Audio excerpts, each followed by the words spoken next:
astuces pour un jardinage efficace en accord avec l'environnement. Notez 4,9 à 7. Votez. Il est toujours agréable d'embellir son jardin avec des fleurs colorées et d'avoir un potager plein de bons fruits et légumes gorgés en saveurs, sans parler des herbes aromatiques qui ajoutent toujours un plus appréciable à tous nos plats et desserts.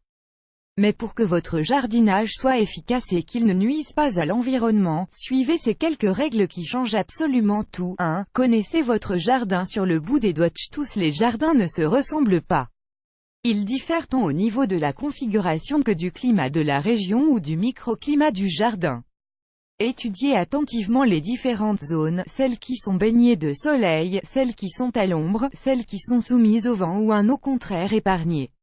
Tous ces éléments sont importants pour adopter la bonne stratégie. 2. N'oubliez pas d'étudier le sol. C'est la base. C'est en lui que les plantes viennent puiser tout ce dont elles ont besoin, eau, nutriments. Ainsi, sa nature est très importante, car les sols lourds ou légers, riches ou pauvres en matières organiques et avec une teneur plus ou moins importante en acides, en calcaire et en minéraux ne sont clairement pas égaux et toutes les plantes n'y pousseront pas pareilles. Ne négligez pas ce paramètre. 3. Choisissez bien les plantes. Vous l'aurez compris, toutes les plantes n'ont pas les mêmes besoins. Il faut donc les choisir en conséquence et ne jamais omettre ces 3 paramètres, le climat, l'exposition au soleil et la nature du sol. Autre chose à laquelle on ne pense pas forcément, évitez d'acheter des plantes contenues dans des emballages plastiques comme les conteneurs, qui créent donc des déchets. 4. À chaque plantation son moment. On ne plante pas n'importe quoi à n'importe quel moment. Ce n'est pas parce que le soleil pointe le bout de son nez qu'il faut se précipiter pour tout planter.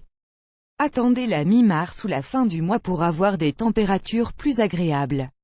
On n'est en effet jamais à l'abri d'un coup de gel tardif. Remettez-vous-en aux indications sur les sachets de vos graines pour avoir une idée plus précise sur le meilleur moment pour planter. 5. Stimuler la biodiversité. Un jardin fourmille toujours d'espèces aussi diverses que variées.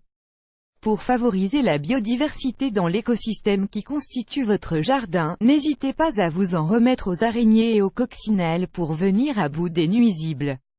Pour cela, il convient de planter des haies champêtres, des petits abris, des massifs d'arbustes ou encore des plantes vivaces. Ne dénaturez pas votre jardin et laissez un coin sauvage pour les animaux ainsi que les insectes. Il peut s'agir d'un vieux muret ou une mare. Les oiseaux doivent aussi pouvoir faire leur nid en toute sécurité et vous pouvez faire un nid d'ortie pour les chenilles, c'est également un excellent purin. Page 1 sur 2 pages précédentes, 12 pages suivantes.